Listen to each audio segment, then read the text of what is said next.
he only chocolate. Comedy corn.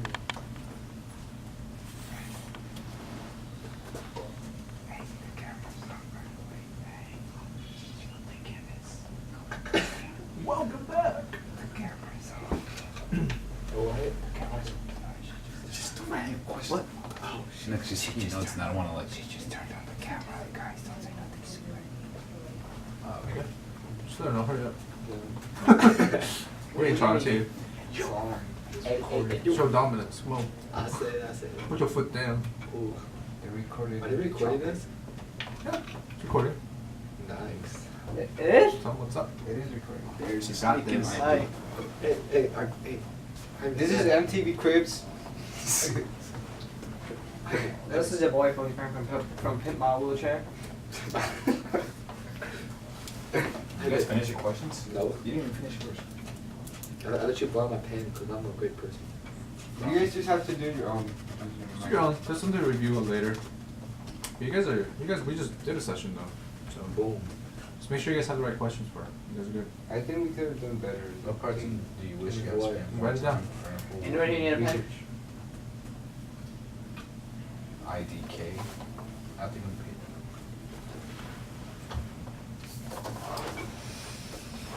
IDLK. All right, gentlemen, I'm back. We didn't rush you, right? Oh, not at all, Okay. not at all.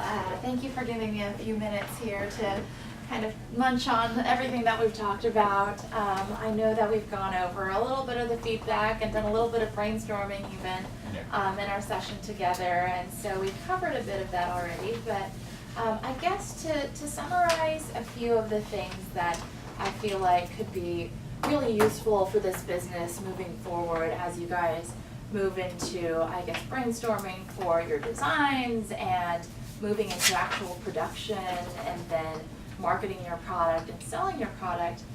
I think one thing that we talked about is it would be really helpful if you guys conducted a little bit of pricing analysis around the softer t-shirts. It seems like you guys already have some estimates there, as well as maybe some pricing estimates around other types of t-shirts we talked about, like the V-necks, for example. So maybe you guys do have to do kind of a second survey there to see if there's a ton of interest there. And then if you feel like the V-necks are something that you want to move forward on, then you can go ahead and I guess figure out a lot more of the pricing around that. The second thing I think I'd like to bring up is we should definitely check to see how the t-shirts would fare in the wash. And so this is a topic that you guys brought up all of your own volition, and so you've clearly thought about this before. And so I think the next step here is to actually throw one of those guys in the washer and see how it looks after. Maybe consider things like, is there a lot of shrinkage, so that way when you guys are selling this product and people are asking, should I get a medium or a large, you can tell them things like, hey, like we tested this and it seems like the larges do tend to shrink down to a medium after one wash, and so this is what we would recommend for you. So I think that's probably a good thing to kind of test out on your own, so that when your customers have questions about it, you have a ready answer for them. And you also know then how the spray paint, even though it is fabric spray paint like you talked about, you just want to double check to make sure that's exactly what it is and kind of how it looks after. I think the last thing that I would mention is timeline. So it seems like you guys have a good idea of kind of when your big sell dates are going to be, right? You guys have the Spring Bazaar, you've got a couple of other events that might be more minor but are still events where you're going to be selling and you have to be ready by with already prior, I guess, produced t-shirts, right? And so given that you guys said you could probably produce 5 to 6 t-shirts a day, in order to have enough volume for those sell events, you probably want to have a lot of that thought through in advance. So whenever you have a particular sell date coming up, maybe a month in advance, you guys can think about when exactly you're going to get together at one of your houses to produce the t-shirts, right? And just to make sure that you have a little bit of buffer time, maybe you'll leave like a week in advance of the sell event to make sure that any t-shirts that go ARI, you can have replacements made for those. Or if you guys need to ship new shirts because some of them went wrong or something, you'll have enough time for that too. So I think those are my 3 suggestions, but overall, I mean, you guys really rocked your presentation. I love the fact that you guys really all chimed in whenever I had a question. Each of you guys had something to say. I mean, you guys have all conducted yourselves very professionally. I mean, I work with entrepreneurs day in and day out, Monday through Friday, and I wouldn't say that you guys have conducted yourselves any differently. And so you hold yourself to a very high standard when it comes to presenting your business and representing your business. And so, yeah, I mean, I wish you all the best. I'm guessing that you guys will receive kind of results around VC funding sometime either next week or the week after, based on what I've heard. And yeah, I mean, outside of that, it seems like I'll keep in touch with you guys via email, unless you guys have like a spring sales bazaar coming up, which I would love to attend and see the final product and get a shirt for myself. So yeah, really excited for you guys. And to the extent that you guys have any other questions, feel free to just email me. I think you guys already have my email address, right? Yes. If you don't, I'm happy to lend that to you so that way you can have it on hand. So yeah, I mean, any other questions that you guys have for me? How long have you been a VC for? Yeah, so I actually did, and I think a portion of our our agenda is also supposed to be about kind of my career track, right? Yeah. So I grew up here in the Bay Area.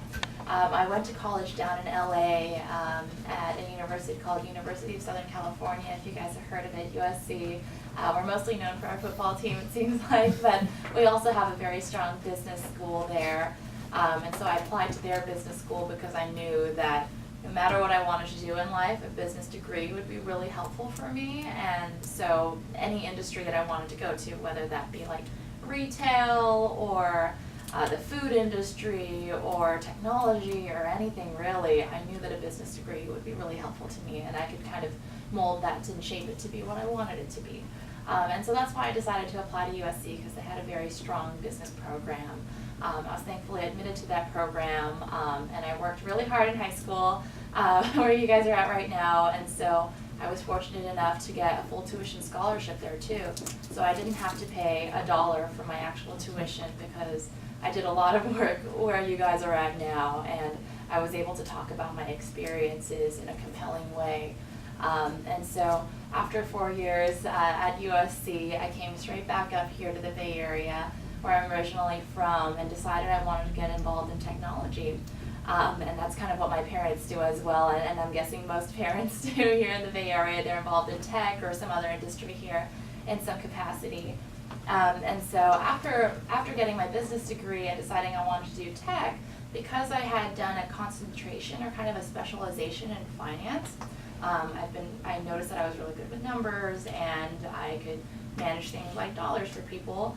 I decided that I wanted to go into tech finance, and so I did that for 2 years, specifically tech investment banking, but you guys don't have to know exactly what that is. It's basically tech finance.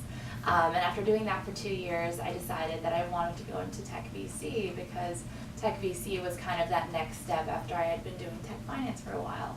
And so that's where I'm at now. I've been working with entrepreneurs throughout the Bay Area, and like I said, throughout basically the rest of the U.S., talking to them about their business ideas, asking a lot of the same questions I did you guys tonight. And yeah, I mean, it's really interesting because just like you guys, all of these entrepreneurs are putting a lot on the line to invest in their own businesses when it comes to investing their time and their energy and their passion. And so the fact that you guys have been able to pull this together over the course of, I guess, the beginning of this school year and are running with this going forward is very much along the veins of all of the other entrepreneurs that I work with. And so yeah, in general, very much excited for your guys' project and your business, and would love to stay in touch, and feel free to email me any questions.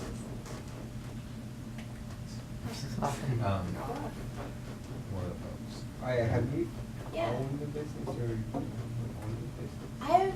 I've never technically owned a business. When I was your age, I started an independent SAT tutoring business in a way, because I had scored very well on my SATs, and a lot of the, I guess, tutoring companies that are in the Bay Area here they'll charge the same amount as I charged as an independent tutor, but then they would take like 50% of that, let's say, right? And so if I was charging $60 an hour for SAT tutoring, some of these companies would then take $30 out of that. And so I would only get $30 at the end of the day. And so because of that, I decided to start my own side business and just earn all $60 for myself for the work I was putting in. So that's the closest I've come to ever starting my own business. But as you can tell from this story, there's a lot of reward to doing it. Do you plan on having one ever? Maybe someday. We'll see. It might be another tech startup, kind of like the ones that a lot of the entrepreneurs that I'm talking to are building now. There are definitely a lot more startups in the Bay Area than, as you know, any other part of the country. And so it's an exciting place to be an entrepreneur, which you guys are striving for, which is awesome. There's a lot of support here. Yeah. Any other questions? Do you like your job? I do like my job. I think the fact that I get to work with people who are so passionate about what they do, and the fact that they own their company, they own their business, not just in the sense that they lead it, but they are fully invested in it. Them and their business are kind of one thing to them. It's one and the same. They're so passionate about it that it makes my job really exciting because I get to talk to these people who are so excited about what they do every day. And so it in turn makes me very much more excited about my job. Yeah. Do you think like have you ever thought like, oh, I knew this person because before like they became rich with their I know this business? person want to get famous. Yeah, it's funny. A lot of people, even my age, who aren't like my parents' age, or people who I would think are executives, right? Like people with white hair or gray hair or whatever. I have some friends now who have started their own technology businesses, like software businesses, for example, who are now who are like the CEO or CTO, like Chief Technology Officer of a 100-person company or like a 150-person company, and they're now millionaires. They're doing very well for themselves. So, for example, I don't know if you guys have heard of Oculus. It's the kind of the VR experience, right? And you can just like play video games and you're immersed in it, right? I've played some of those games, like the roller coaster game. It's really cool, right? So one of my friends was actually one of the co-founders of Oculus before they got acquired by Facebook, and Facebook paid a pretty penny for that business. And so he's a millionaire now because he helped start that business. So it's there are real life stories every day of people, even my age, who don't have to have white or gray hair, who do very well for themselves by going out on a limb and being smart about it, and being passionate about their business and really driving it. Yeah. I was friends with you. Yeah. Remember when you and you're famous, right? Yeah. And all of those people had VC advisors and people to back them up and be a sounding board for them. Everyone knew that. Cool. Any other questions? No? All right. Well, you guys have my email. If not, I could send it to one of your mentors. And yeah, I mean, all of the best to you guys. And I'll see you either via email or I guess in the spring at the bazaar. Yeah. Awesome. Let me know if you guys have any questions until then. Right. Yeah. Yeah. It was great to meet you all. Shane says What's that? like he's Yeah. interested in what you do. Oh, do the mentors have any questions for that matter? I'm So, sorry. I no, don't that's think we have a real chance to chat. No, we're talking when you guys were gone, but I was interested in VC. I've actually never talked to a real VC. So that's Oh, actually for okay. myself on the mentor side. Oh, yeah, That is yeah. interesting. Yeah. He talks to them all Yeah, the time, no. probably. I was gonna ask what firm you're with. Oh yeah, so I work with Technology Crossover Ventures. Okay. TCV. We invested in Netflix back in, and you guys know Netflix. We Yeah. invested Oh, in yeah. Netflix in 1999. Wow. Which is when I was 9 years old. was And born. so, yeah, and so we've done pretty well for ourselves, I guess. I wasn't there back then when we made that Yeah. investment, but we've invested in Spotify, we've invested in Airbnb. You guys know a lot of these names, right? We've invested in a lot of software companies that are better known to people in technology. Like ExactTarget, for example, which was acquired by Salesforce. that's So a lot of great successes, kind of credit to our partners there. Yeah. Yeah. So Awesome. Yeah. Yeah, no, I'm at SVB, so Oh, I'm okay, familiar got with it, that. got it, I'm sure, yeah. That's awesome. Yeah. Very cool. Well, great. Thank you. Yeah, of course. Yeah, no, it was great meeting you all. Yeah. And thank you for taking the time with me to explain your business and sharing with me your passion for this business. And yeah. And thank you for telling us, like giving us your feedback, input. Yeah, of Yeah. course. Help- Yeah, my it helps us pleasure. out Yeah, a lot. definitely. Yeah. Yeah. Cool. All right. Well, I'm sure we'll reconnect soon. Yeah. I'll Good. take all these. This one isn't mine, right? I think that is for you. You could take it. Oh, if is you it? want. Oh, okay. Okay, I wasn't sure. All right, I won't leave my mess here. Thanks, guys. All right, take Alright, care. take It's care. great to meet Take you care. all. Alright. I go to rock. I go to rock. I go to rock. I go to That water could have been yours. I'm good. I'll get some. Yeah, that question. Shane. Oh my god. He was like such a suicide. All you hear was Shane be like, what? What? He's not even looking this way too. All you just hear Why? is like, What even is this? this? This guy? He was just looking back and he got that question. This guy. Come on, This now guy I gotta got set you up. What? Hey, Izzy, Oh, what my time is it house. right now? You could be Izzy, what time is it She right can now? set you up with That some clock's real pretty estate short. people. This is 7:03. Oh, Really? it's already 7. Oh, it's already 7. Alright, I'm Are you guys set going? you up Are you for guys leaving or going over to that? I think We're I'm leaving. gonna like, I don't know. You could have had her be Oculus. Yeah, we're done here. Part of my job is actually just meeting new people. Like really just Oh, really? networking events, meeting new people, saying hi to people, because My job is Chemise. We make shirts. whoever's in sales in Chemise, the more people you meet, the more chances you have of someone buying something. Ooh. Is that marketing? Hey. Or is that That's finance? sales. Yes, it is. Zach. Sales is more marketing / sales is sales. Okay. All you guys are sales. Well, that's me. I'm a sale. You're selling.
Oh, camera.